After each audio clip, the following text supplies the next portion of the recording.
Hello students. Today we are going to start a new lesson. I want you all to open your books, page 542.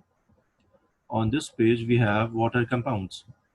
You have probably sprinkled table salt on food to change its taste. Did you know? Table salt is made from a poisonous gas and a metal that explodes in water. Two elements, sodium metal and chlorine gas, are combined. Now the table salt which we are using, which we put in our food, to change its taste, that is basically made from two elements, sodium and chlorine. Sodium is a metal and chlorine is a gas. Now it is made from a poisonous gas and a metal. The metal is sodium and the poisonous gas is it's chlorine. But the thing is, sodium, it has its own properties, and chlorine, it has its own properties, but we combine them through some process to make sodium chloride. That is our table salt. Now we can use it, we eat it, it's not dangerous for us. So the thing is, when we have made the sodium chloride, its properties are completely different from the individual properties of sodium and chlorine. In a flash of heat and light, sodium and chlorine gas are chain only bits of table salt, also called sodium chloride, remain. Means we combine, we make sodium chloride from sodium and chlorine gas. Why are the properties of sodium chloride so different from the properties of sodium metal and the chlorine gas? Means when we have made the sodium chloride, why the properties of sodium chloride are completely different from the individual properties of sodium and chlorine gas? Sodium chloride forms from sodium and chlorine atoms. The joining of the atoms is what gives the sodium chloride new and different properties. Sodium chloride is an example of a compound. Now the thing is, when we have made sodium chloride itself a compound, and it has different properties than the properties of the individual elements. So the thing is, a compound has different properties than its elements. Now what is a compound? A compound is formed by combining two or more elements. When we combine two or more elements, a compound is formed. Compounds have properties different from their individual elements. Like in case of table salt is sodium chloride. It is made from sodium and chlorine. So sodium chloride has different properties than sodium and chlorine. A compound is formed, a new thing is formed, it has its own properties. Okay, so we move on to the next page. On the next page we have names and formulas. The names and formulas of the compounds. Have you ever left a metal spoon out in the rain and come back later to find it covered with rust? Rust is a compound formed when iron in the spoon combines with oxygen in the air. Now rust is a compound when iron reacts with oxygen in the air. If you put anything of iron in the air and you come back after a few days, so what you see, you will see a little brown layer as it is given here, as you can see over here. This brown layer, this is all rust. When it happens when iron reacts with oxygen in the air. Okay, all compounds have chemical names and many have common names as well. Now all compounds, they have their names. The chemical name indicates which elements make up the compound. The chemical name for rust is iron oxide. Now every compound has its own name, and those names, the names of the compounds, they contain the names of the elements from which the compound is made. For example, rust is made from iron and oxygen, so its chemical name is iron oxide. So its chemical name will be iron oxide, Fe2O3. Fe2O3, Fe is iron, O is oxygen, Fe2, it means two atoms of oxygen, and 2 atoms of iron and 3 atoms of oxygen. When they combine, rust is made. The chemical name is iron oxide and chemical formula is Fe2O3. Now, chemical names use the names of elements. Often the second element has the last part of its name changed slightly, means the second name will be changed a little. You can see the change in iron oxide and sodium chloride. Now if we talk about iron oxide, so iron oxide, iron and oxygen, so it should be iron oxygen, but we changed the last name. We should write iron oxygen, but we write iron oxide. Sodium chlorides, sodium chloride means sodium and chlorine. It should be sodium chlorine, but we change the name. We make it sodium chloride. Okay, now here they have given the picture. Here we have the example of fructose. C6H12O6 means 6 atoms of carbon, 12 atoms of hydrogen, and 6 atoms of oxygen. Fructose. Now on the second column we have scientists use prefixes to indicate the number of atoms in a compound. For example, they use mon. In some compound names we have mon, M-O-N. It means 1. Di, di, or bi, bi. Di or bi, it means 2. And tri means 3. Carbon dioxide is a gas with 1 carbon atom and 2 oxygen atom. Now here carbon dioxide formula is CO2.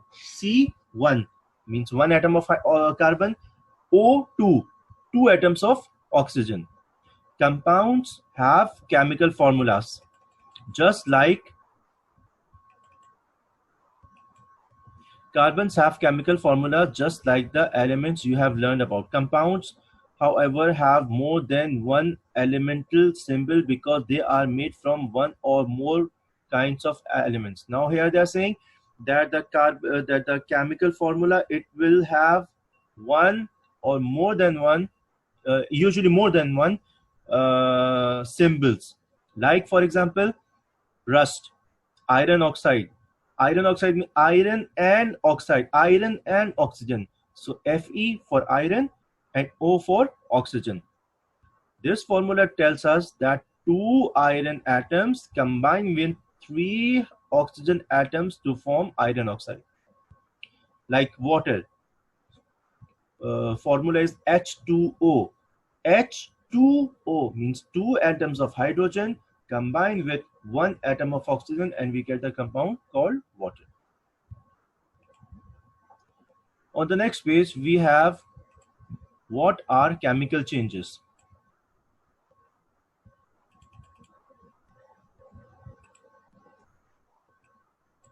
Suppose you spilled vinegar with its strong sharp odor. What a smell! How would you get rid of it? If you mixed it with water, you could still smell it. If you froze it, it would still be vinegar, just in a solid form. As long as you are only making physical changes, the vinegar will always be vinegar. Now here they are saying that if you have vinegar, it has a very sharp, strong odor. Okay, if you mix it with water, it will still remain vinegar. The smell will be there. If you freeze it, it will be solid vinegar, but the vinegar will remain vinegar. Just like the you are just changing the shape, you are just changing the state of the vinegar. It was in liquid, now you freeze it, so it's solid.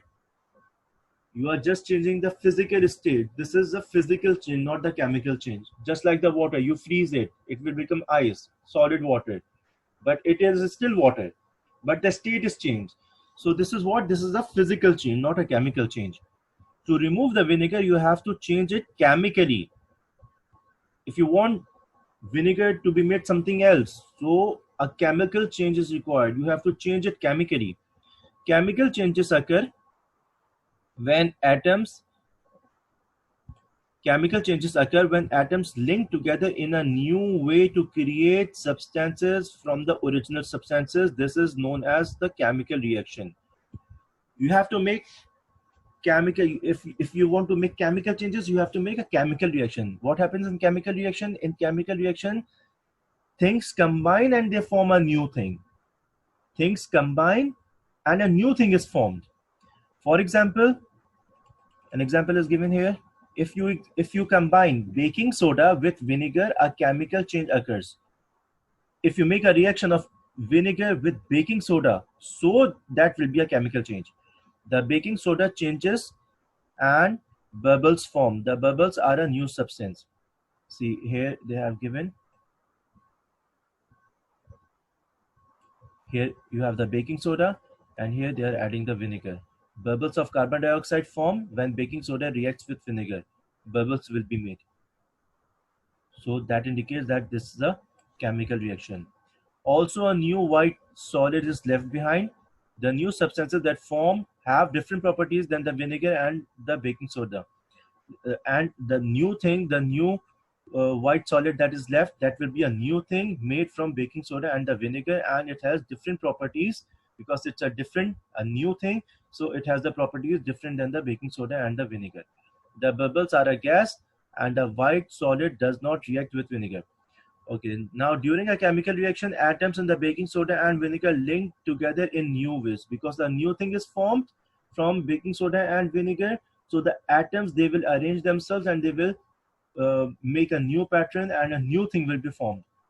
This forms sodium acetate, water and carbon dioxide. Means three things are formed when you react baking soda and vinegar. Sodium acetate will be formed, water will be formed, and carbon dioxide will be formed. The bubbles from the reaction are carbon dioxide. The white solid is sodium acetate. Now, we have chemical equations.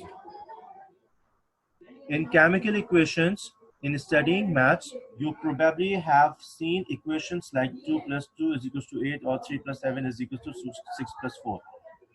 Chemists write equations for chemical changes similar to maths equation. Now, these are the maths equations. Same like this, we have the chemical equations also. For example, hydrogen gas and oxygen gas combine to form water. A chemical equation keeps track of which substances are used and in what ratio. The number in front of the chemical formula tells how many of these molecules are used. The chemicals on the left side of a chemical equation are called reactants. The chemical equations that are on the left side of the chemicals which are written on the left side of the reaction equation, they are called reactants, and the chemicals that are written on the right side of the equation, that are called products. For the water forming reaction, the reactants are hydrogen and oxygen and the product is water. Means if you add oxygen and hydrogen, you are getting water. So oxygen and hydrogen, they are called the reactants and water is the product. The equation reads 2 hydrogen molecules plus 1 oxygen molecule makes 2 water molecules. The reactants and the products of a chemical reaction may be in different states of matter. Means the reactants, maybe you are the reactants, they are in the gas form and the product which is formed, that is in the liquid form. So the states can change. Gases are adding, solid is made, gases are adding, liquid is made. So these are the states can be different. Class, I'm stopping it here today. From the next week, inshallah, we will continue tomorrow. Thank you.